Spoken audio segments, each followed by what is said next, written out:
Part 1. The sky above Viridia Prime shimmered with the soft blue glow of 1,000 docking lights. Ships of every shape and size drifted in slow orbits around the massive space station, their hulls marked with the symbols of distant worlds. Inside the grand chamber, silence hung heavy in the recycled air. Delegates from over 200 species sat in tiered rows, their faces unreadable behind masks, visors, or natural scales. At the center of it all stood Lyle Carter, Earth's ambassador, alone on a small platform beneath the Concorde's silver emblem. He had worn his best suit, the one with the faint crease down the left sleeve from too many nights spent sleeping in transit.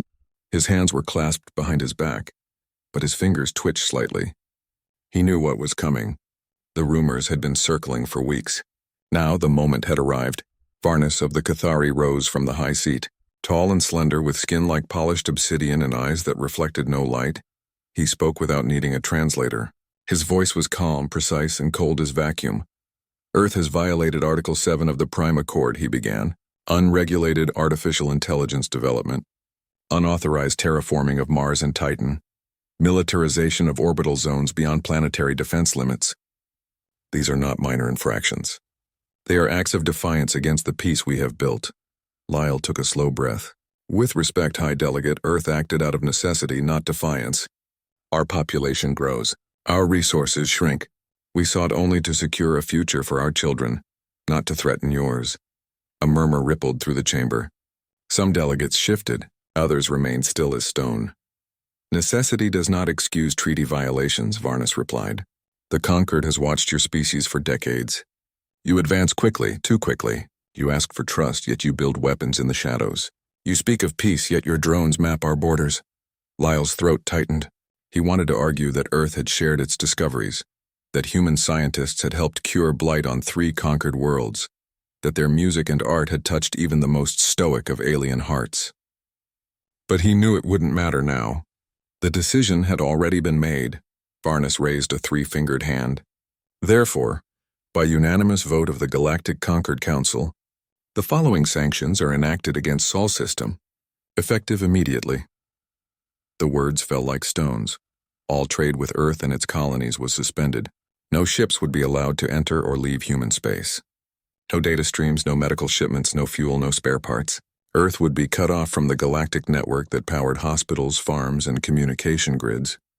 Even humanitarian aid would require special clearance the Concorde had no intention of granting. Earth was now a restricted zone. Lyle didn't speak. He simply bowed his head once and stepped down. As he walked back to his empty seat, he felt the weight of 200 stares on his back. None offered sympathy. None offered hope. Hours later, aboard the Earth shuttle Aurora, Lyle stared out the viewport as Viridia Prime shrank into a distant speck. His message had already been sent. Back on Earth, in a secure bunker beneath the Rocky Mountains, President Daniel Ruiz read the full transcript. His face was pale, but his hands were steady. He had expected this, maybe even prepared for it. That evening, the world watched as Ruiz appeared on every screen, from handheld devices in Nairobi to public hollows in Tokyo. He stood in the White House Rose Garden, the evening sun casting long shadows behind him. My fellow citizens, he began, his voice quiet but firm. Today, the Galactic Concord has declared economic war on humanity. They have cut us off from the stars we helped light. They have denied us medicine, technology, and contact, not because we attacked them, but because we dared to grow. He paused, letting the words sink in. They say we broke their rules, but those rules were written without us at the table. They say we are reckless, but we are alive. And as long as we draw breath, we will choose our own path. A ripple of applause rose in city squares and living rooms. In factories and labs, people exchanged glances. Some were afraid. Others felt something else. Anger, yes, but also resolve. In Houston, General Olivia Grant watched the speech from her command center. Around her, screens blinked with data from lunar bases, Martian outposts, and deep space sensors. She turned to her aide. Initiate protocol Iron Route. Full alert status. Notify all fleet commanders. This is not a drill. Across the Pacific, in a quiet lab in Singapore, engineer Derek Lin powered up a prototype drive core that had been hidden beneath false flooring. Its hum was low, almost musical. Beside him, Astrophysicist Maya Patel adjusted a holographic star map, her eyes fixed on the Proxima system. "They think we're just farmers and poets," she said softly. Derek smiled. "Let them think that." On Mars, colonists gathered in the central dome of New Ares. Their oxygen recyclers were running on borrowed time. Spare filters hadn't arrived in weeks. Now they never would. A young technician named Chris Dawson stood on a crate and addressed the crowd. "We don't need their permission to breathe," he said. "We built this dome with our own hands. We'll defend it the same way." Back on Earth, the news channels shifted from panic to planning. Governments convened emergency sessions. Factories retooled overnight. Schools turned into training centers. The world didn't collapse, it tightened like a fist. Lyle Carter landed in Geneva just before dawn. He was met by a black vehicle with no markings. Inside, a woman in a simple gray uniform handed him a tablet. On it was a single message: "Welcome home." "War Council meets at 0800, he nodded. No tears, no speeches. Just work to do. Far above, in silent orbit, the first of Earth's new warships powered up its engines. Hidden in asteroid belts and lunar craters, others followed. They were not sleek like conquered vessels. They were rough, patched together from cargo haulers and mining rigs, armed with jury-rigged railguns and stolen targeting software. But they flew under one flag: humanity's. The Concorde had expected fear. They got something else. They got choice, and humanity had chosen war. Part 2. The first month after the sanctions hit was the hardest. Earth's cities didn't fall into chaos all at once, but the cracks spread fast. Hospitals ran low on rare isotopes used to treat cancers. Farmers lost access to off-world pollinators that kept their crops alive in changing climates. In Mumbai, a child died because a heart valve made on Viridia Prime never arrived. In Berlin, a power grid failed when replacement parts from a Jovian factory couldn't be shipped. People watched their world shrink, not with explosions but with silence. Yet something unexpected happened. Instead of breaking, many communities pulled closer. Neighbors shared food. Engineers jury-rigged old machines to keep water flowing. In Sao Paulo, thousands gathered not to riot, but to build solar arrays from scrap metal. A new phrase spread across networks that still worked: Sovereign Earth. It started as a hashtag, then a slogan, then a movement. President Daniel Ruiz stood before the United Earth Assembly in Geneva. The room was packed, not just with diplomats, but with scientists, factory workers, and colony representatives beamed in from Mars and the moons of Jupiter. He didn't speak of surrender. He spoke of survival and defiance. "We are not asking for mercy," he said. "We are proving we don't need it." In a secure bunker beneath Colorado Springs, General Olivia Grant studied star maps that now glowed red with threat zones. She had spent 30 years in uniform, but never like this. Before, Earth's military existed to keep peace among nations. Now it had to face an enemy that saw humanity as a problem to be contained. She called in Derek Lynn and Maya Patel. They weren't soldiers, but their minds were weapons. Derek had spent years designing fusion cores for cargo ships. Now he was turning those same cores into pulse thrusters for warships. Maya had mapped dark matter currents for research. Now she was using that data to plot stealth routes through asteroid fields. "We can't match their firepower," Maya said, pointing to a hologram of a conquered dreadnought. "But we don't have to. We just need to be faster, smarter, and willing to lose more." Olivia nodded. "Then we build ships that don't look like ships. Freighters with hidden turrets, mining drones with EMP charges. Make them think we're still just traders." While Earth prepared, the colonies held their breath. On Mars, Chris Dawson led teams reinforcing dome seals and converting water recyclers into coolant systems for weapons. The red planet had always been a symbol of hope. Now it was a fortress. Then came the incident near Titan. A small Earth convoy, 3 unarmed freighters carrying medical supplies and spare parts, was making a routine run from Ganymede to the Titan research outpost. They flew under emergency clearance codes, broadcasting their peaceful intent on all open channels. But a Concord patrol, led by a Cathari cruiser, intercepted them. Without warning, without hails, the cruiser opened fire. The freighters had no shields, no weapons. They vanished in flashes of white light. All hands lost. No escape pods launched. The entire event lasted 12 seconds. Someone on Ganymede had recorded it. The footage spread like wildfire. Grainy, silent, horrifying. A child's toy floated in the debris, bright red, shaped like a bird. Within hours, protests turned into rallies. Rallies turned into enlistment lines. Recruitment centers overflowed. People didn't just want to survive anymore. They wanted justice. President Ruiz addressed the world again, this time from the steps of the old UN building in New York. Behind him, flags of every nation flew together for the first time in decades. They shot at doctors, he said, his voice low but sharp.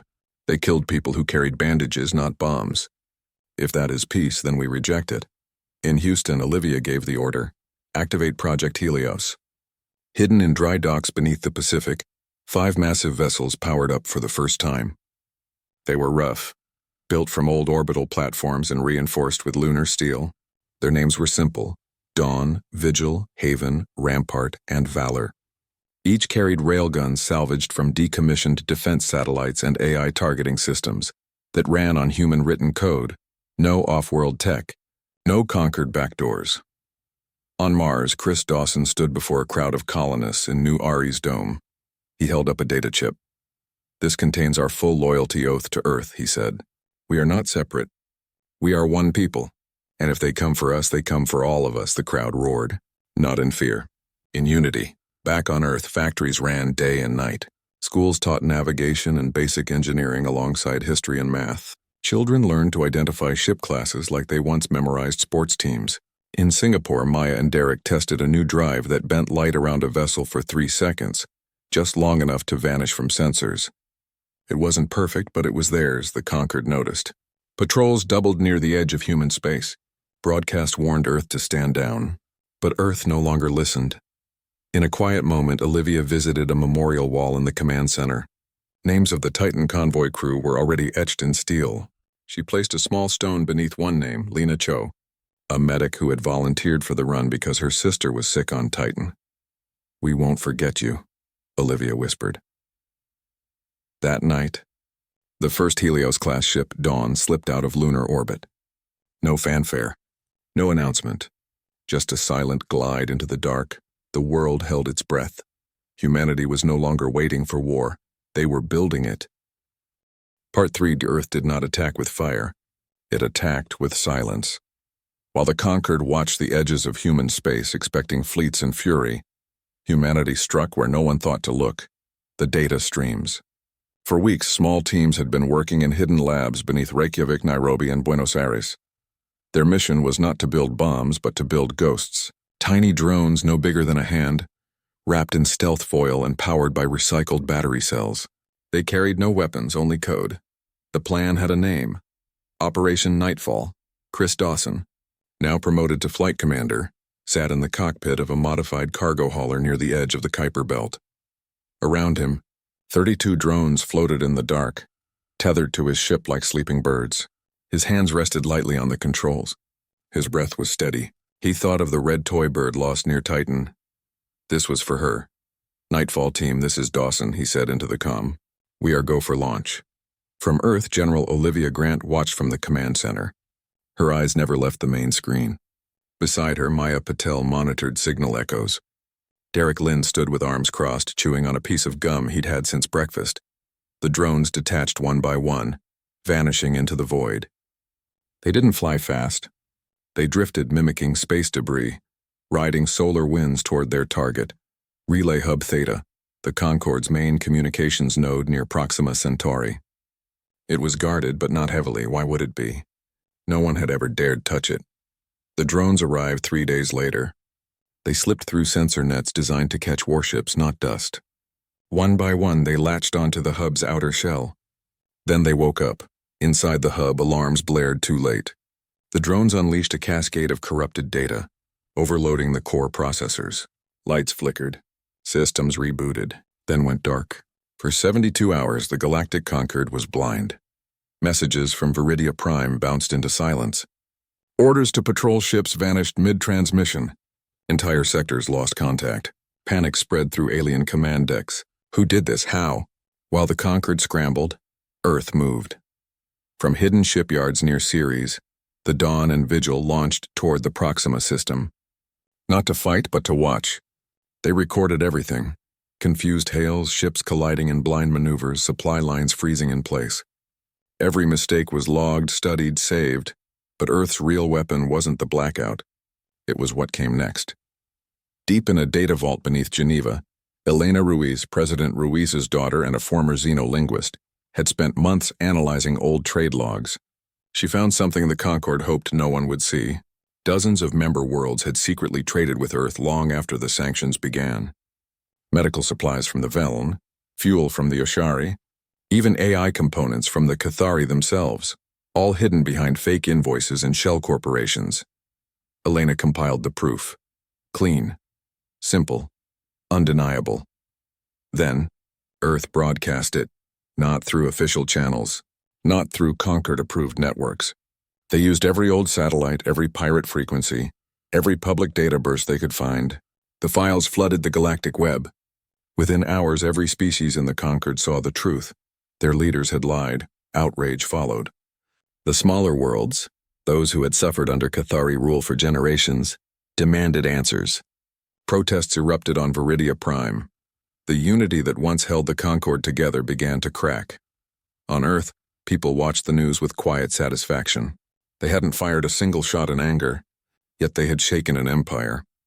In Houston, Olivia allowed herself a small smile. They thought we were just loud and messy, she said to Maya. Now they know we're clever too. But the victory was fragile. The Concord would recover, and when they did, they would be angrier. Sure enough, within a week, Relay Hub Theta came back online, and with it came a message from Varnus himself, broadcast on every human frequency. This act of sabotage will not go unanswered, he said, his voice colder than before. Earth has chosen the path of the outlaw. The Concord will restore order. Olivia didn't flinch. She turned to her staff. Get me Leo Foster. Captain Leo Foster was young for his rank, with sharp eyes and a dry sense of humor. He had flown supply runs to Titan before the sanctions. He knew the outer colonies like the back of his hand. When he arrived in the war room, he didn't salute. He just nodded. We need someone to lead a raid on the Concord's forward base near Ganymede, Olivia said. It's heavily shielded, but their backup generators are weak. If we hit them right, we can knock out their entire sensor grid for the Jovian sector. Leo listened, then asked one question. How many ships do I get? One, she said. Yours, he didn't hesitate. Then I'll make it count. As Leo prepped his ship, the Ram Party engineers worked through the night. Nina Brooks, a quiet engineer from Chicago, had been testing a new kind of weapon. It didn't explode, it hummed. A resonance pulse tuned to the exact frequency that disrupted Cathari shield harmonics. It had only worked in simulations. Now it would face real fire. She handed the device to Leo personally. It lasts 10 seconds, she said. After that it fries itself.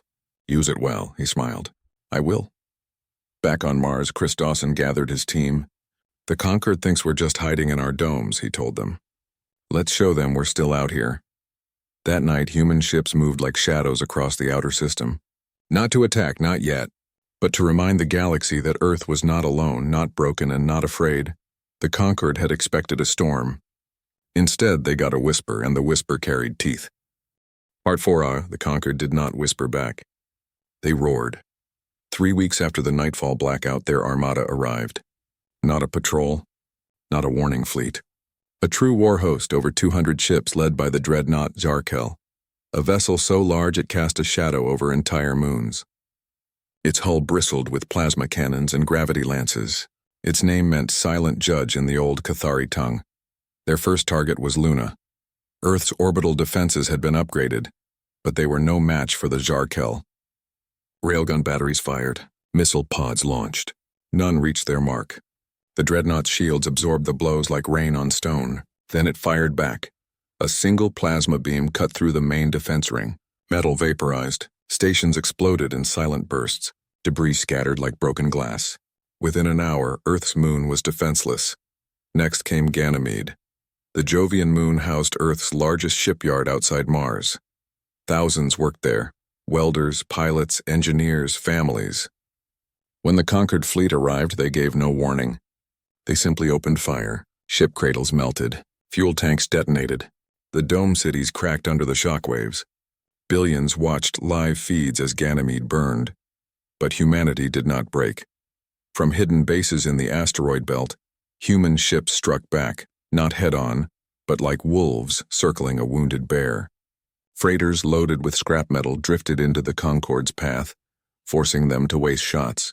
Mining drones released clouds of reflective chaff, blinding targeting systems. Small fighters darted in, fired, and vanished into tunnels carved into dead asteroids.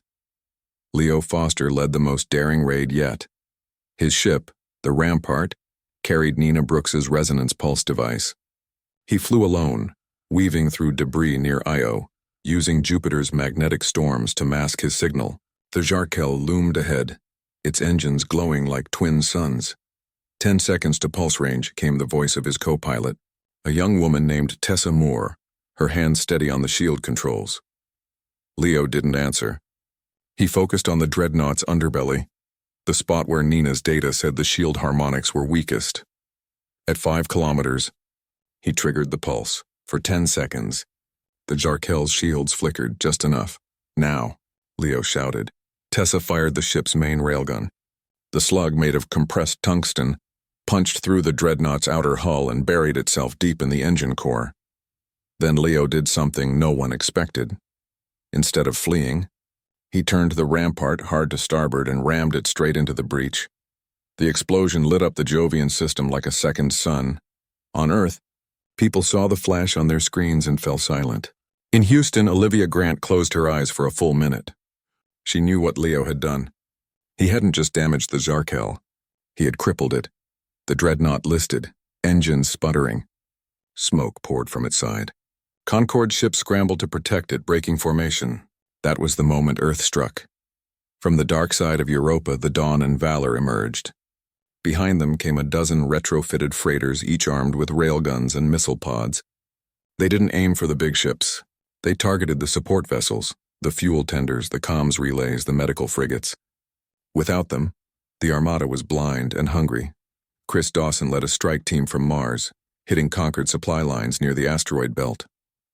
They used old mining charges to collapse tunnels, trapping enemy ships inside. Others used hacked Concorde codes to send false retreat orders, causing chaos in their ranks. Back on Earth, factories worked faster than ever. New ships rolled out weekly. Pilots trained in simulators built from old game consoles. Children collected scrap metal for armor plating. Hope was no longer a word. It was a weapon. The Concorde tried to regroup, but their unity was gone. The Veln refused to send reinforcements. The Oshari recalled their ships. Even some Cathari officers questioned Varnus's orders. Too many lives lost. Too much pride shattered. Then came the final blow. Nina Brooks, working with Maya Patel, refined the resonance pulse.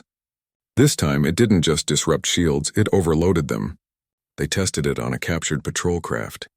The shield generator exploded from within. Olivia approved mass production. Within days, every human ship carried a pulse emitter. In the next engagement near Saturn's rings, the tide turned completely. Concorde ships fired, but their shields failed mid-blast. Human railguns tore through hulls like paper. The Armada retreated, leaving behind burning wrecks and drifting escape pods. Varnus watched from the bridge of the wounded Zarkel. His face showed no emotion, but his hands gripped the railing until his knuckles turned white. For the first time, the Cathari had been outthought, outmaneuvered, and outfought, not by a greater power, but by a young species they had dismissed as reckless children. On Earth, there were no celebrations, only quiet relief. People knew the cost. Leo Foster's name was added to the memorial wall. So were hundreds more, but they also knew something else. They had made the Concorde bleed. And in war, that was the first step toward peace. As the last Concorde ship vanished beyond the orbit of Neptune, Olivia stood alone in the command center. She looked at the star map, now dotted with human-controlled zones. Earth was scarred but standing. Mars was battered but free. The outer colonies were alive. Humanity had not won the war yet, but they had proven they could fight it. Part 5. The silence after the last battle was heavier than the noise of war. No ships moved near Neptune. No signals crackled across the comms. Even the stars seemed to hold their breath. On Earth, people waited. They had won battles, but not peace. And peace, they knew, was harder. Then, a message came. It was not from Varnus, not from the Concorde Council. It was a simple data packet, sent on an old humanitarian frequency, unencrypted.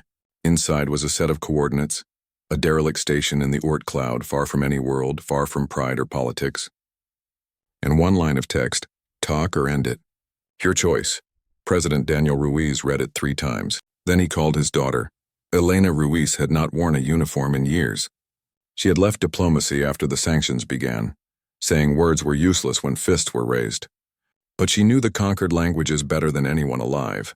She understood their customs, their fears, their hidden codes. And she knew this offer was not weakness, it was exhaustion. She agreed to go. A small ship, the Haven, carried her to the station.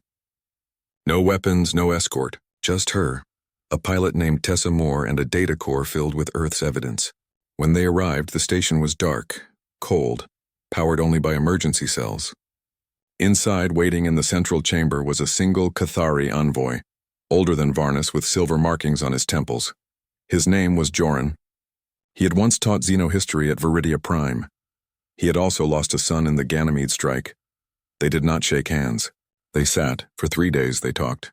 Not as enemies, not yet as friends, but as survivors. Elena showed him the logs, proof that conquered members had traded with Earth in secret.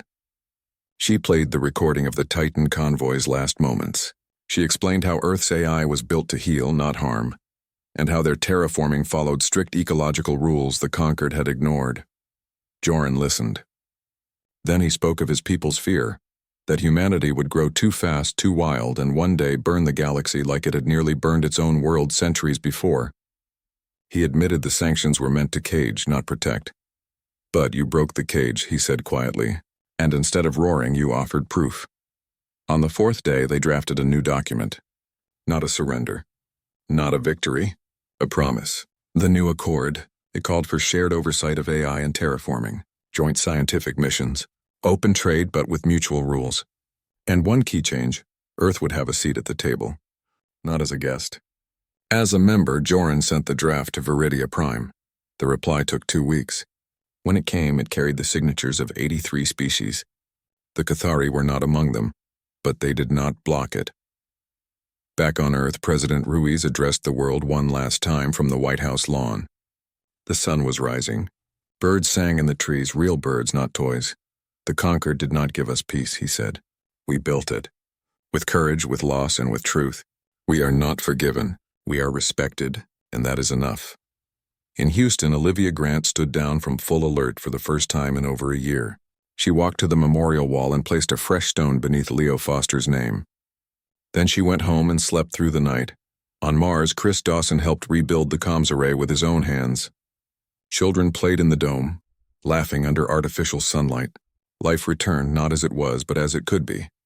Derek Lynn and Maya Patel boarded the first joint science vessel, half Earth steel, half Velen alloy, bound for the Andromeda frontier. Nina Brooks's resonance tech was now used to stabilize fusion cores, not break shields. Tessa Moore piloted the ship, calm and sure. Elena Ruiz stayed on Viridia Prime, not as a prisoner or a symbol, but as Earth's first permanent ambassador to the conquered. She wore no uniform, just a simple blue coat. Her office had a window that looked out at the stars, and in Geneva, in a quiet room, Lyle Carter watched the launch of that joint ship on a small screen. He poured 2 cups of coffee, one for himself, one for the empty chair beside him. He didn't speak. He just smiled. Humanity had not conquered the galaxy. They had joined it. Not by begging, not by breaking, but by standing tall when the universe told them to kneel. Far above, the stars burned as they always had. But now, among them, flew a ship with human hands on the controls and alien voices in the comms. It carried no weapons, only questions, tools, and hope. And that was how the war ended. Not with a bang, but with a handshake in the dark, and a choice to walk forward together.